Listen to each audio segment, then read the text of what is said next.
well-proportioned stop.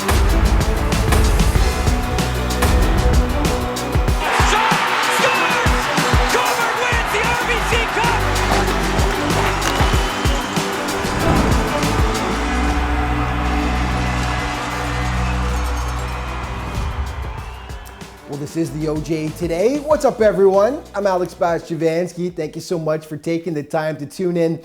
And we've got a ton to cover, so let's get right to the game highlights. And we've talked before the season on the show about how Trenton and Wellington is one of the biggest rivalries in the East Division. Well, on the West side, it's pretty tough to top Oakville and Burlington. This is an absolutely bitter duel that goes back decades. And the Battle of Halton Region, as it's called, is going to be no less intense this season, as both clubs have as good a shot as any to claim division supremacy. The two clubs hooked up on Friday in Oakville in what became another instant classic.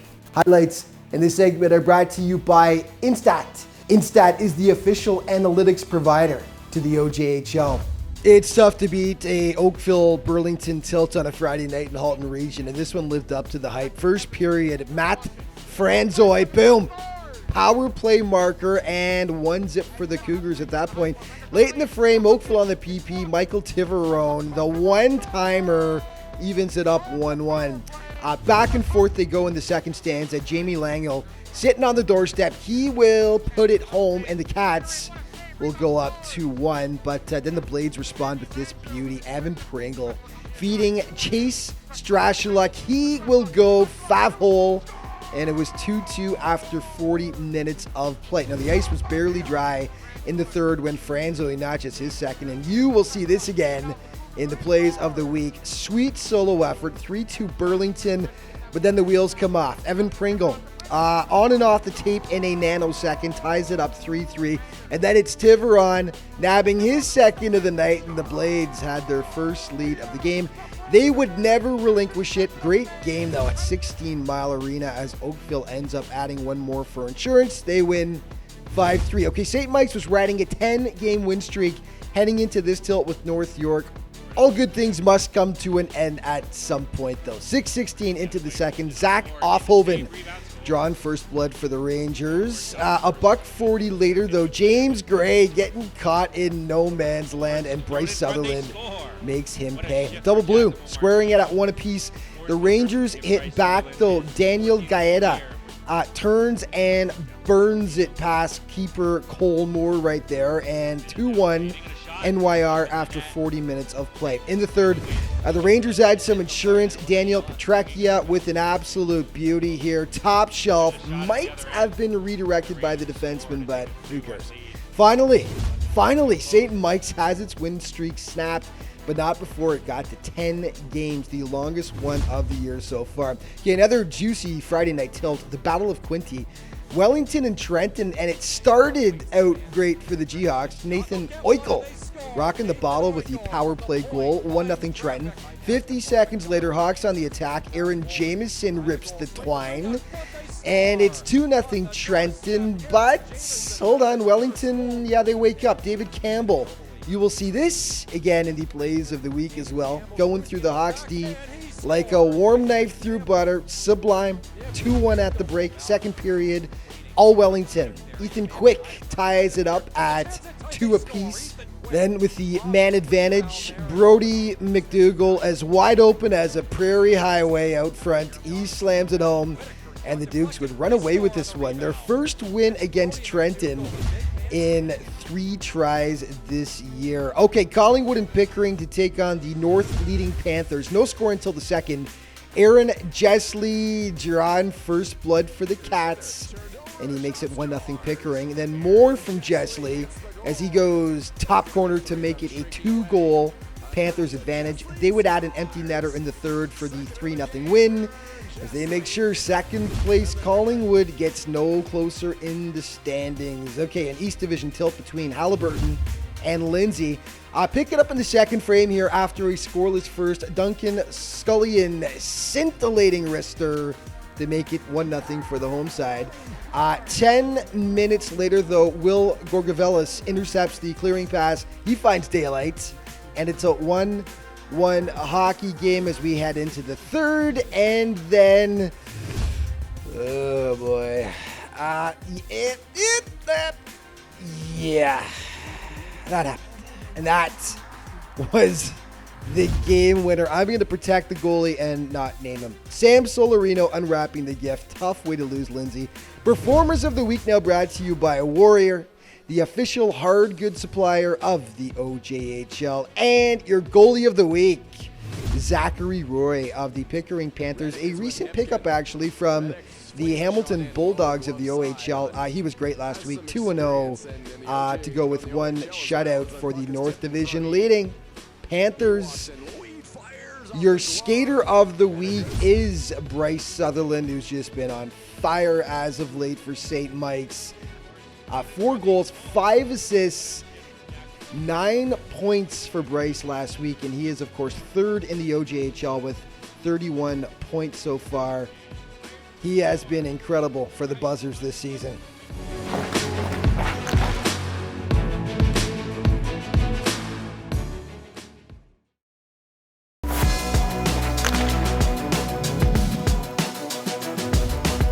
Hey, welcome back, everyone. You know, it goes without saying that it's been a difficult season so far for the Mississauga Chargers, but there's definitely been one ray of sunshine. Rookie forward Daniel Baldassara has provided a shot of adrenaline to the Chargers offense. He's headed to Long Island University next fall on a scholarship, and the Sharks, they've got to be loving what they've seen so far this season from the 19-year-old. Here's more on Baldassara in this week's Player Spotlights. And this segment is brought to you by Clean Quip. Clean Quip is the official disinfectant supplier to the OJHL.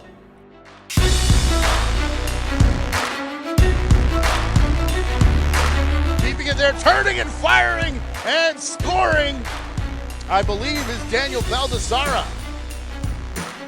Goals like that have raised eyebrows across the OJHL this season. Mississauga forward Daniel Baldassara is averaging nearly a point per game as a rookie. The product of St. Andrews College already has a scholarship to Long Island University, and Chargers head coach Joe Washkarak couldn't be happier to welcome him into the fold this season.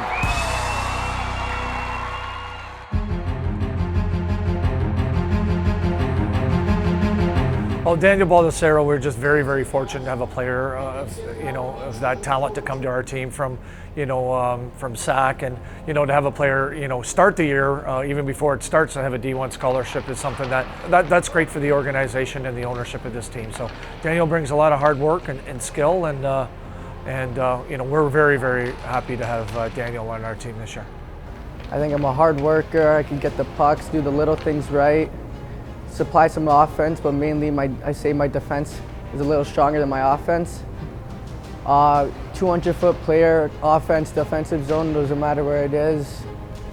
Yeah, just go out there, compete all the time, doesn't matter the opponent, and just every game, come out strong and do the best that I can.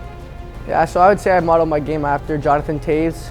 I think he's a great player, 200-foot player, like I said. He's a great leader, and you can always rely on him, so that's why I model my game after him. Baldassara had options as to where to play next. He could have gone to the Ontario Hockey League, but chose the OJHL to keep his NCAA eligibility alive, as going south of the border was always his dream. So I was drafted by Erie Otters in the 6th round, the 3rd pick, and I chose the college route over OHL because following my minor midget year, I went to St. Andrews and they really push college. And I just thought that was the way to go. I have more time to develop. I got 4 years to play there and then followed by whatever happens. So I just think it's a better option for me. Yeah, it was a great feeling once I accepted my scholarship to Long Island University. It was a great feeling. Finally, I worked hard for my scholarship, a lot of hours put in, and it was just a great feeling once I got that offer and knowing I'm going to be going to Long Island University. Daniel's going to wear an A for us this year. I think he just come from a good program at SAC, and with the Vaughan Kings minor midgets, who were, he's just a winner and he's won everywhere he went. So this is Daniel's first year, playing junior. So he expects big things from himself and us as well. And we're just going to happy to have him for our game. Just overall, we just want to make it a really good year for him. Yeah, so my dream of my hockey career is to obviously play in the NHL. If not there, even in Europe, playing pro down there, doesn't matter. But yeah, I also have a good 4 successful years in college, and if nothing works out, I could always follow my academics, and I just think that my main goal for my hockey career is to end up in the NHL and have a long, successful career.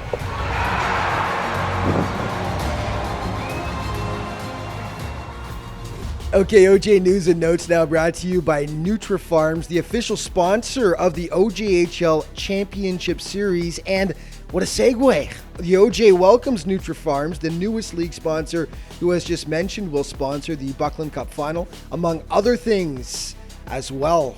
Well, the OJHL is extremely happy to have NutriFarms as, the title sponsor of our championship series. I mean, in addition to that, they will also be a promotional partner with us and a sponsor of the OJ Today, as well as the OJHL Game of the Week. So we're looking to expand the brand and integrate, along with the OJHL and NutriFarms into our social media ecosystem.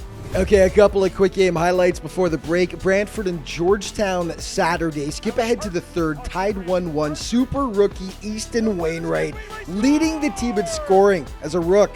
Makes it 2-1 99ers, but late in the third, Eric Russell rips it home to tie things up at 2 apiece. And with just a minute 2 remaining, Owen Holmes batting it out of midair. Wow, and that gives the 2 points to the Raiders as G-Town continues its strong play. They take it 3-2. Okay, North York hosting Halliburton. Apologies, we were not able to get the third period footage in time. These highlights are all about the OJ's hottest goal scorer, though, Oliver Tarr, who will not slow down. Huskies up 1-0 in the second when he scores a beaut past James Gray. But this is the one everyone was talking about afterwards. There was Riley Rogers, and that was stopped by Gray. From back of the goal, oh, scores! Oh my! The lacrosse goal from Tarr. Oh my goodness, Oliver Tarr with a beauty.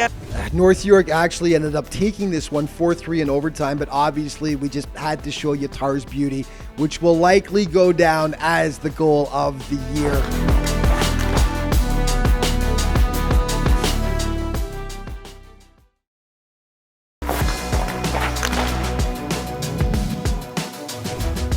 This segment of the OJ Today is brought to you by Jostens. Jostens is the official award and ring supplier to the OJHL. Hey, welcome back, everyone. On last week's interview segment, we took a look at the St. Mike's Buzzers, who were riding an incredible 10-game win streak. Well, that run has now since ended, but another team in the South is really hot right now. We're going to talk about them, among other things. And joining me to do that is Ron Valentine, a feature writer on OJHL.ca, the league's official website. Ron, long time no see. Great to see you again, buddy. Thank you for taking the time. Thanks, Alex. It's great to be back, and it's great to be back out at hockey games again. Oh, you've been writing some fantastic feature pieces for OJHL.ca. And today on the show, we're going to take a look at each division in the league so far this year. And we're going to start off in the South. And aforementioned St. Michael's still playing incredibly well, but a team that's just smoking hot right now, leading the South Division, the Junior Canadians. They've won 5 straight. Give us your thoughts on the JRC and the South. Anytime you get 3 teams with 13 wins, Alex, you know it's a close race. And the Buzzers, like you said, had that 10-game winning streak, and they've got 2 of the top 3 scorers in the league, Brad Summers and Bryce Sutherland, and they've been really contributing for that. The JCs, they've got big snipers, Eric Vitale and Matthew Weil, and they've added Adam Barkley from the OHL as defenseman.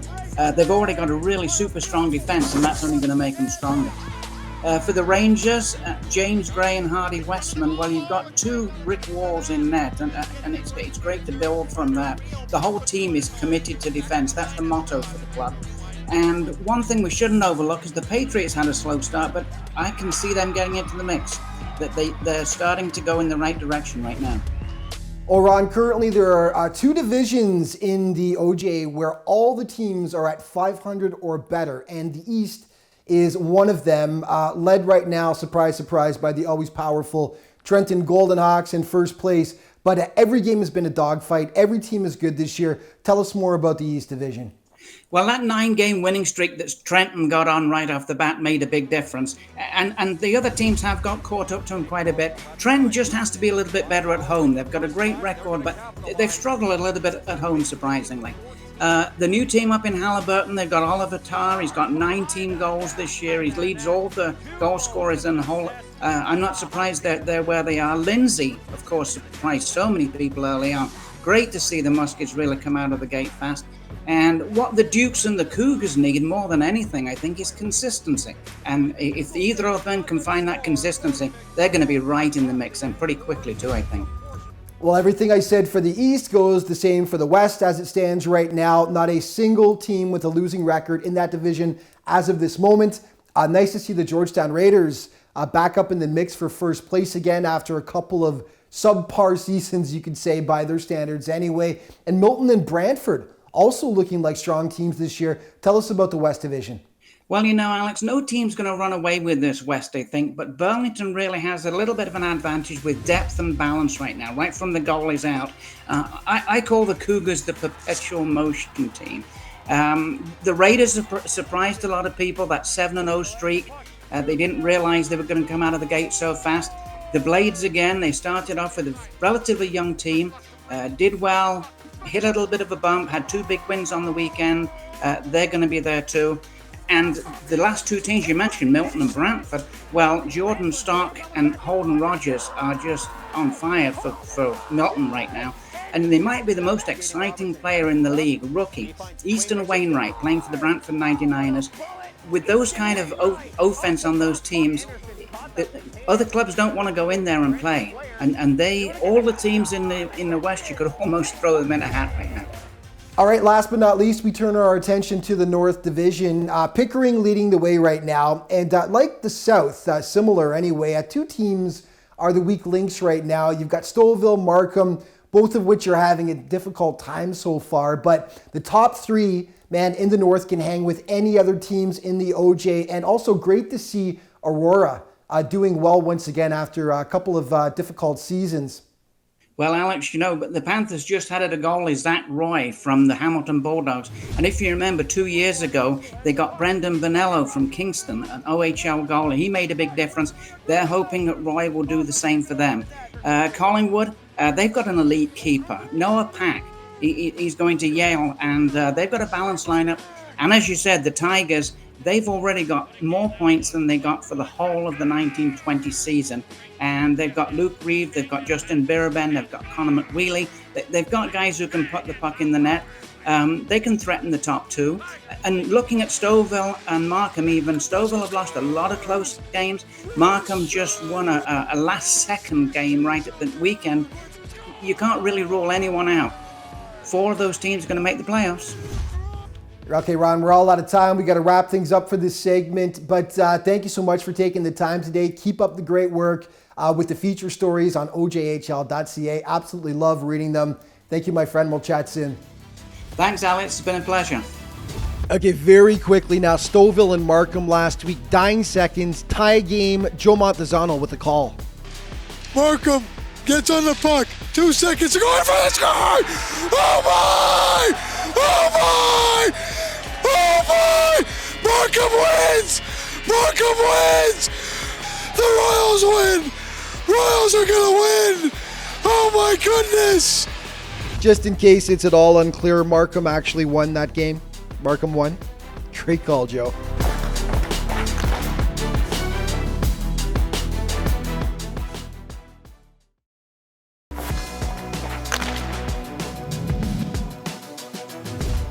Hey, welcome back to the OJ Today. In 2017, the Cobourg Cougars were flying high. Defying the odds, they captured the Royal Bank Cup, making them the champions of the Canadian Junior Hockey League. And it was obviously a huge day for the team and the town. Well, this season, the Cats have to contend once again with an insanely competitive East Division where you can't afford to squander any potential points, nor do you want to suffer the embarrassment of losing to one of your most bitter rivals. The Cougars hosted said rival, the Wellington Dukes, on Monday. Highlights in this segment are brought to you by Warrior. Warrior is the official hard goods supplier to the OJHL.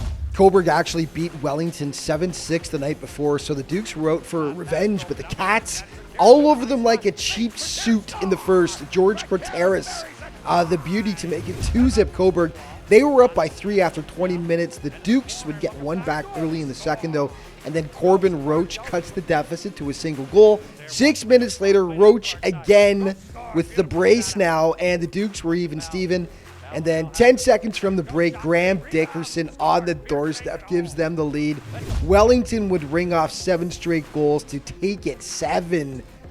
Okay, this one was heartbreaking if you're a Chargers fan. Just look away. Against the JRCs. 38 seconds in, though, Jack Toss gives Missy the lead. 20 seconds later, it was 2-zip Chargers thanks to Jack Salato's wrister. And then Daniel Baldassara, he of this week's player spotlight story, makes it 3-0 Mississauga. They led 4-0 after the first. Can you feel what's coming, though?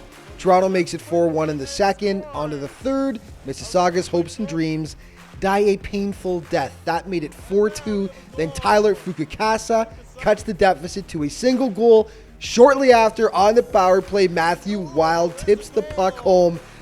All tied up 4-4, and then late in the frame, Cooper Bertrand going short side. Oh man, that proved to be the game winner. Great comeback by the JRCs, but your heart, it's got to go out to the Chargers after that one. One more for this week, Aurora in Markham. 42 seconds in, Matthew Goodwin tips home the rebound, and it's 1-0 Tigers. 8 seconds later, Ethan McFarland smashing home the rebound. 2-zip Cats after 20 minutes of play. Second period, 2-on-1 for the Tigers. Will Smith, no, not that Will Smith, the other one, still getting jiggy with it though. 3-0, and then this happens. The net was off its moorings. That shot! They scored! No!